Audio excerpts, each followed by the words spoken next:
Okay, everybody, today we're going to take on Meyers Chapter 5. We're going to take on overview of recovery concepts. And one of the very first things that your book does is it takes a look at the difference between recovery and what they call abstaining. So in the old days, we called it whether you're either sober or in recovery. The idea that we're going to be focusing on the maintenance stage of change and the kinds of things we need to put into place. Now, in your text, the recovery section does include professional treatment, but then it also includes ongoing support after that treatment is done. Okay? And one of the first examples they give here is the recovery-oriented system of care model, the ROSC, which is William White's model, and takes a look at it as being on the continuum versus the old acute care spin dry model that we used when I first came in to working in the field, where you went for 30 days and then you were kind of good to go. Okay? So it starts, he says, with this idea of using or incorporating what mental health is called the strength-based approach. We've used it in social work as well, and the idea that people come in not as a blank slate that need to be tore down and rebuilt, but they come in already having some skills. They've got some resources. And the idea is to identify and then harness those skills they already have in their recovery process, right? So instead of you starting from ground floor, you say, okay, what do you already do well? What do you already bring to the table? Let's shift how you use those strengths, all right?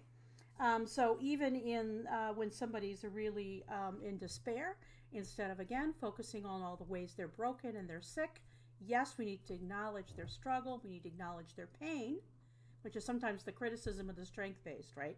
That we're doing all positive psychology. No, we absolutely need to take a look at where they're hurting, what's happening, but we balance it. He says we don't pathologize. We balance it with, and you also have these skills. You've also had other times in your life that you were able to manage, and how did you do that? Okay, how were you able to come out of your family environment, you know, in as good a shape as you're in? Or let's take a look at how you used alcohol and drugs. Or I was talking to somebody this morning, food, right? She used food to help buffer what was a really awful childhood and abusive, crazy-making mom. And somehow food allowed her to create enough of a distance so she could hold on to herself, so that now as an adult she can now take her energy and use it instead of it toward food, toward her own health and growth. Okay, so it does talk about this idea of not having to necessarily label clients, and in fact they would say, why do they have to identify as an addict or alcoholic? Now, in a traditional recovery perspective, we use the label because one of the things we know about addicts and alcoholics is we have a huge forgetter. Okay, and we literally can forget we're alcoholics or addicts, right? Particularly after sustained recovery. Yeah, I used to have a problem with drinking, but it's been a couple of years. It's probably okay, or I've, been to some therapy. I'm okay. So one of the reasons that we in recovery say, nah, I need to identify, is because we're afraid of that label. We're afraid of forgetting. However, there's other people who feel like the label keeps people away from recovery, right? They're like, I'm not willing to identify as an alcoholic, so I'm not going to get treatment. So you kind of have to weigh that, okay? They also talk about the idea of a personal recovery plan in addition to external mandate, which is important. But it takes a while. Most people come in externally driven, and I would say it takes probably at least a year of sustained recovery in general for people to internalize and become willing or have a desire for recovery from their own internal reasons versus their wife or their probation, something like that. Rosk also talks about recovery capital, which is the idea that you can find some internal and external resources that you can utilize. So this idea of finding support, okay, this is a hard thing to do. It's a hard thing to do, almost impossible thing to do alone. And so we need to marshal some resources. Where can we get those? Both inside, how can I build up my own resilience and stamina? And how can I find people or agencies that are going to work in my favor? Also talks about this idea of recognizing the need for long-term recovery support through recovery management or recovery coaches. And in fact, long-term support has to do with White's conviction, and he's right, that this is a chronic model. And recovery coaches, ideally, are people that come in after formal treatment and sort of allow people to stay on their discharge plan. In fact, in my perfect world, everybody would graduate or finish treatment, and they'd still have an assigned recovery coach in addition to a sponsor, a recovery coach who comes with them and for the next year monitors how they're sleeping, how they're eating, what are they doing to take care of their wreckage, maybe in more comprehensively than a traditional sponsor, to kind of help people stay on their discharge plan and help them keep their focus. Okay? That would be a swell use of recovery coach. In fact, that's my picture of how I would use one. Okay, and then we've got a new recovery community that's celebrating recovery, and so he really advocates connecting with things like Faces and Voices of Recovery, or like national recovery movements, like my website, People in Long-Term Recovery. So the idea of staying connected, recognizing that there's millions of us out there. CCAP has their yearly legislative conference where they all get together and we celebrate recovery, and we go up to Sacramento and make our presence known, that we in fact are a large community, we're a voting community, we're a community that we need to be taken into account. There's millions of us. In addition to us, there's all of our family and friends who are allied people who love us. And so, being able to see ourselves as a connected community and force to be reckoned with, okay? It's like I say I'm in recovery and I vote, all right? There's also been a cultural shift where a lot of people are beginning to talk about their recovery, Faces and Voices of Recovery. They did the film Anonymous People that I like to show. This idea that I say I'm a person in long-term recovery and what that means to me. That we claim our recovery, damn it. It's not a secret. I can't claim affiliation, meaning I'm representing AA. Absolutely not. That's against our traditions. Okay, but I can certainly claim my own recovery. I can say what my recovery means to me. Okay, I can talk about how my recovery shows up in the different aspects of my life. We don't need to keep the fact that we've been successful in recovery secret. In fact, White would say that one of the ways we can continue our outreach is attraction, not promotion, right? So the idea of having lots of celebrities and people out in the world who say, yeah, I'm in recovery, I also teach history, or I run a company, or I'm an accountant, or I'm a soccer mom, right? And I'm also a clean and sober person, okay? Recovery is possible. All right, they also talk about whole person recovery. Here in Santa Clara County, we talk about that all the time. In fact, we even have a whole person care department.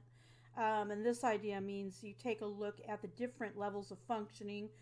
So we talk about what's going on with people's cognition, interpersonal skills, what's happening in their relationships.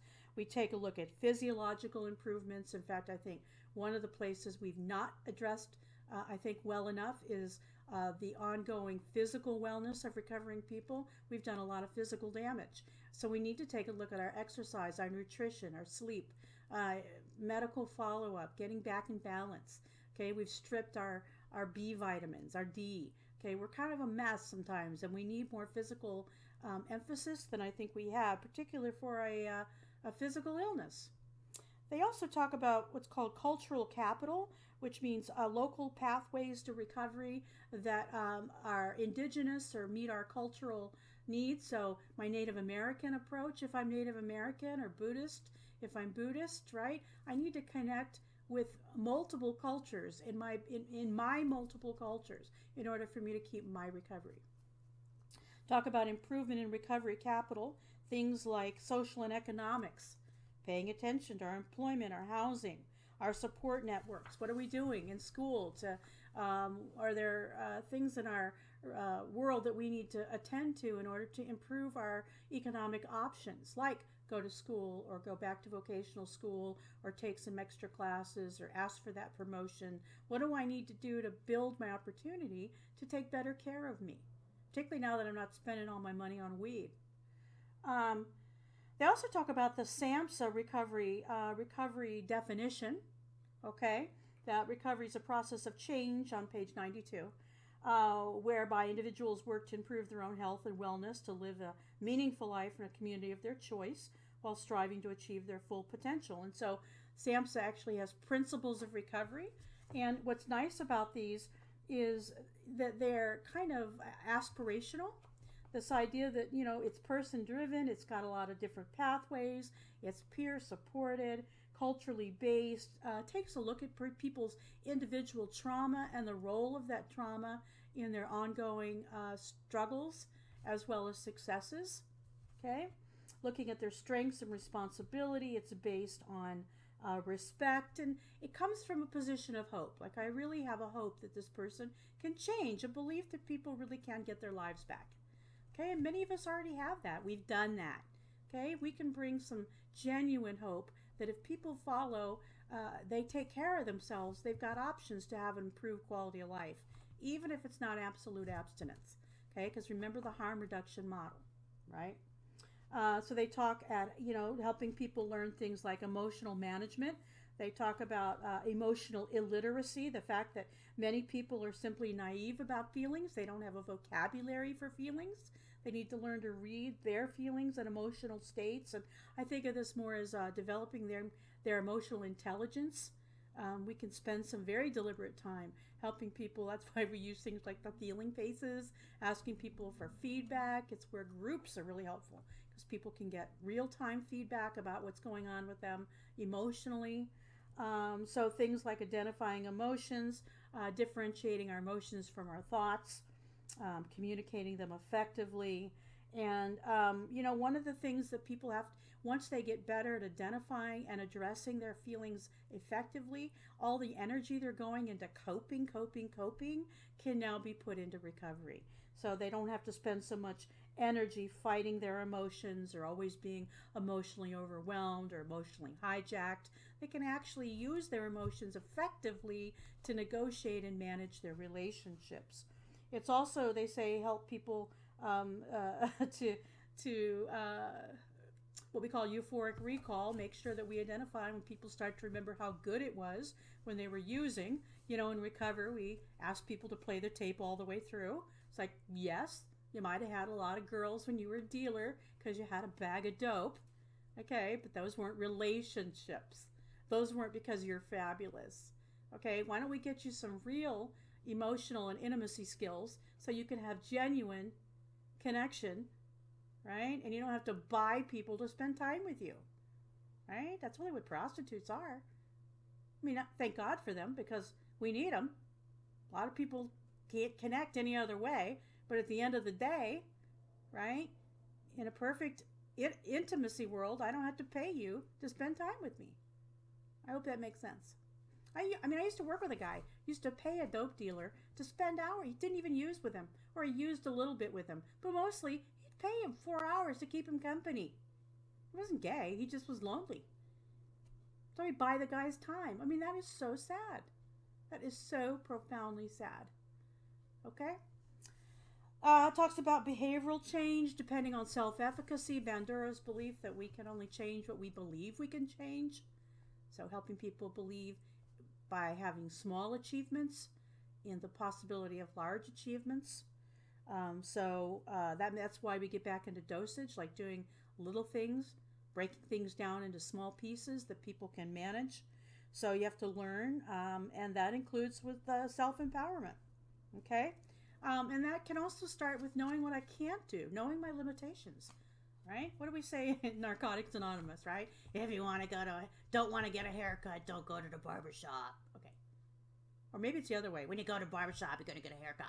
Anyway, avoid people, places, and things that are going to get you in trouble.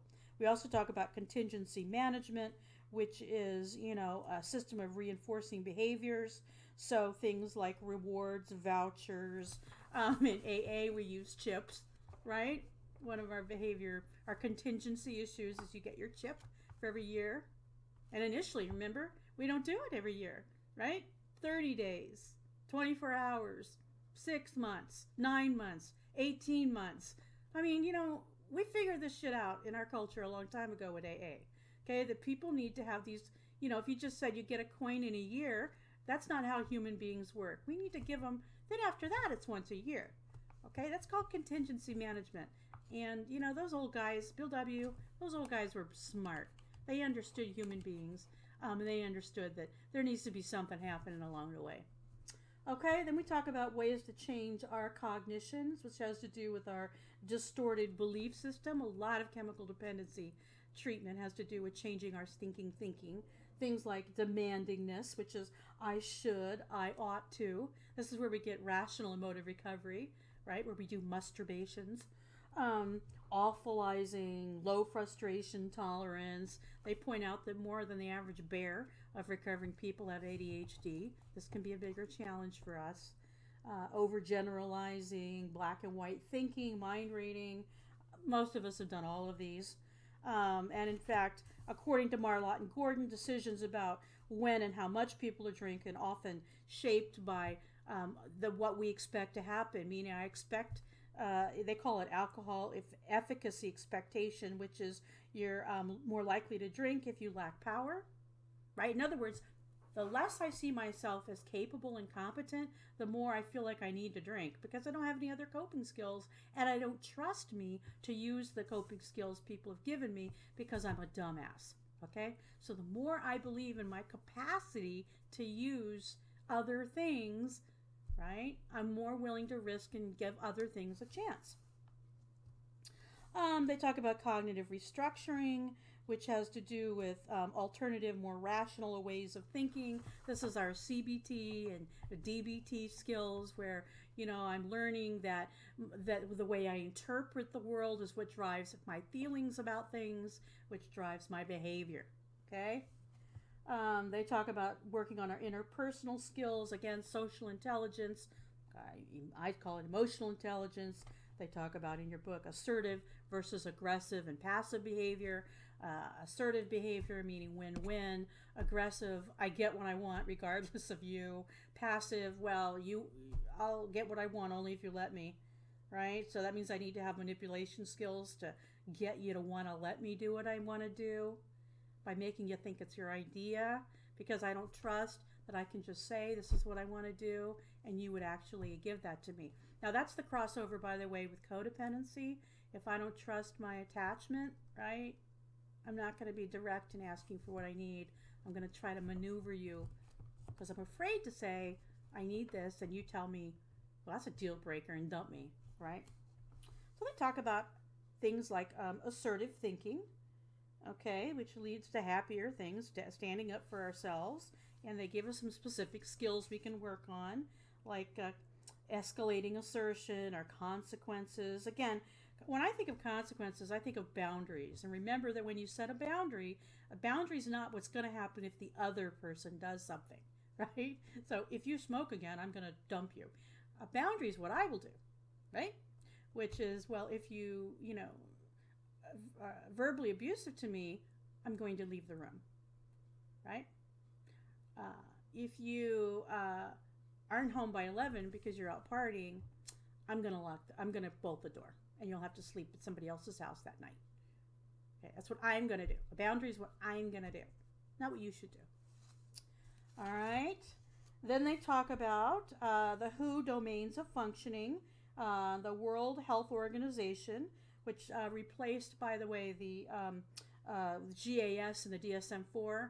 Okay, so this looks like cognition, the mobility, meaning how well can I get around. What's my level of self-care? How well am I taking good care of myself with my eating and dressing? The other way to talk about it is activities of daily living, getting along, what are my life activities, and then participation. How well is someone able to participate in the community? Then we move on over to relapse prevention management.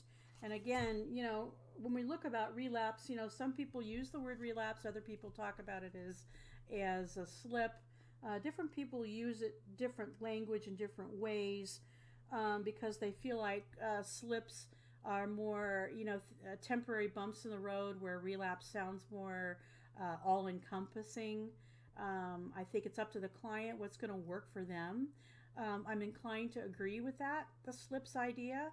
In the old days, we talked about a slip as somebody who drank last night, like, and so today we need to firm up their treatment plan. There's something missing in their treatment plan, where a relapse was, a relapse to full blown, they're re-entered their addictive lifestyle. So, but it is a little gray. You have to talk to people about how they define it, particularly in a harm reduction model, right?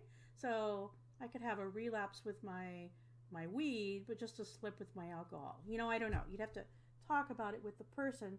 But they do talk about avoiding high-risk situations, particularly, remember, post-acute withdrawal. So in the first 6 months to a year, we are more emo. So looking at negative emotions, particularly in recovery, talk about resentments, right? Expectations, basically being premeditated resentments. So, take a look at our expectations for people and the ways we set it up, particularly, again, those of us who are codependent. We tend to create little tests for people to see if they really love us. And then when they fail, we want to go have a drink. Social pressure, hanging out with everybody who's using, or being the designated driver, really bad plan. Interpersonal conflicts, that's what takes a lot of us out. That's why Al-Anon is stage 2 for a lot of us. Stage 1, we get clean and sober, we take care of our wreckage, we create a clean and sober lifestyle. What threatens our recovery? Other people and those relationships. Then we have to get our ass to Al-Anon, particularly for double winners, right? Some of us were raised with it, then we went out and did it. Okay, they talk about risky situations and warning signs. Again, that's kind of unique to people. There's some overarching things. I mean, obviously, return to denial is a major red flag. I'm not really an alcoholic. I think I overreacted when I went to AA. I don't think I really needed that. Sort of poo-pooing the severity of our illness. I think I can just drink moderately now. I've had more than one person in my life and in recovery say that. I'm just gonna, I'll just go back to drinking beer because it was only the hard stuff that got me in trouble, stuff like that. Getting to lonely, hungry, tired, halt, right? Tunnel vision, meaning I can't see any solution other than using, not planning and having a strategy, lots of wishful, magical thinking. Okay, it's very childlike, magical thinking. It's all just going to go away.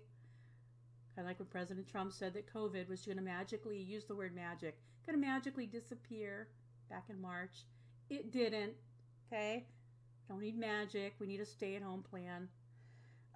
Poor self-care. That, to me, honestly, is what I've seen most over time.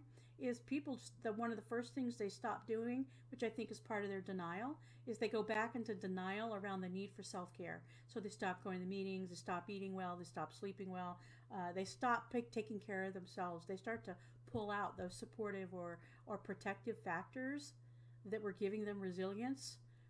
So before you ever pick up the drink, you've probably stopped taking care of yourself long before that. You probably have gone back into some pretty strong self-neglect cycles there. Again, not having any structure, not having any support. One of the things that's really a killer right now with this COVID is, again, all the meetings are on Zoom. People can't necessarily get on Zoom. Zoom doesn't do it for them. The hallmark to our recovery is social structure and our meeting structure. So this has been a bear, and I'm definitely reading articles about people relapsing, people not being able to maintain their early sobriety. It's a terrible tragedy of the situation, that the very thing that keeps us sober is the thing they also say will kill us, right? Or kill the people we love. And so this is awfully hard time. And while I'm grateful I can go to meetings on Zoom, it is not the same. And so it's a good time to do outreach to people and call them and FaceTime them and try to check in with them, because the very thing that enabled us to stay sane, gets sort of ripped out from underneath us with very little notice. So it has hit our community hard. They also talk about this idea of don't pick up the second drink, and that gets back to slips that I was talking about before. All right, so you have a fight with your husband, you pour yourself a glass of wine, you don't pour the second glass.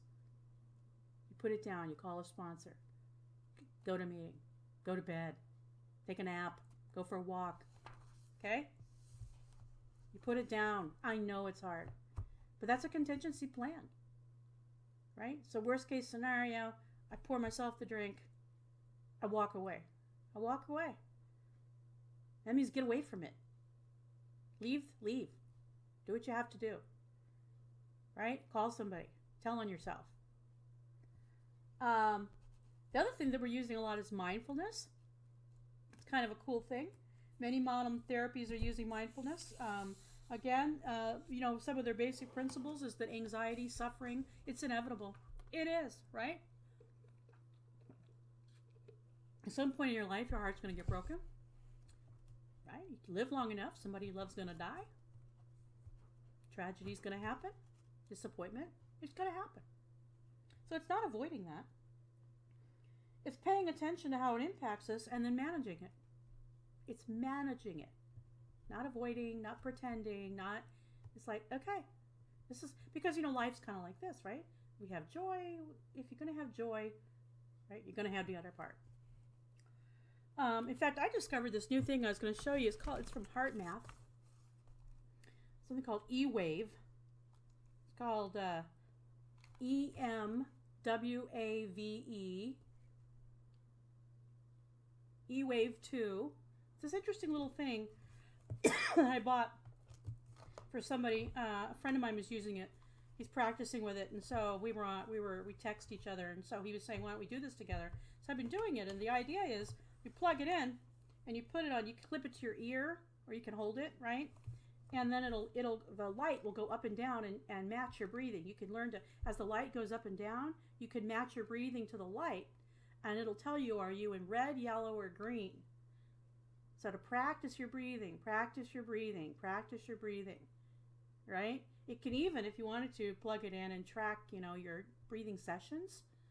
And they give you, different ideas about things to think about. But really the idea is because it's rhythmical, you can practice breathing and see how you're doing based on, are you in the red zone, yellow zone, or green zone? I think it was like it's kind of pricey. It's like $179, but anyway, I thought it was kind of a groovy little thing, and so my friend and I have been practicing with it, and to sort of bring down that hyper arousal, right, when we get triggered. So, E-Wave 2, it's by Heart Math, HEARTMATH, Heart Math. Look it up, kind of groovy. So that's something I thought I'd share with you. Okay, which goes with the breathing. Because I'm not so good breathing by myself, but if I can, because I have ADHD, so if I watch a light, like a cat watches a laser pen, I have a shot. All right, they talk about this idea of trauma-informed care, how much, if we weren't traumatized before we were using, while we're using, creates some trauma. Everything from combat to partner violence, loss of loved ones, traffic accidents, sex workers being abused by pimps and clients, forced removal, meaning that you might have been forced to immigrate. Okay, so these are all major life effects that people may be carrying well before they ever picked up. And they do a really nice discussion here of post-traumatic trauma and how post-traumatic trauma is foundational for a lot of us, and some people would estimate 80 to 90% of people coming in, which is why we need to have trauma care, which is why we talked about that early on in the semester, because so many of us are coming in. We need to have our environments support our adrenal system, because we're all in an intense fight or flight response. We're all jacked up, and we need our environment to not be jacked up. Okay, and that means paying attention to what you watch on TV, paying attention to sounds, type of music you listen to. For some of us, we really need, I can't watch anything that has torture in it, or where people are being, I can't watch Holocaust movies. I just can't watch that. It's too upsetting, and then I dream about it and think, I can't do it. So I kind of screen that way. Yeah, how much violence is in it? Yeah, no. Because it's just not good for me. Okay, other people can watch it. That works for them. So the last damn thing I'm going to do is go to Saw 3. Okay? So I just can't do it. All right. I just don't have the right history for that. Okay. All right. So that's it. That's chapter 5 of, and I will then also be talking about, I'll do a little thing on SAMHSA as well. Okay. Bye-bye.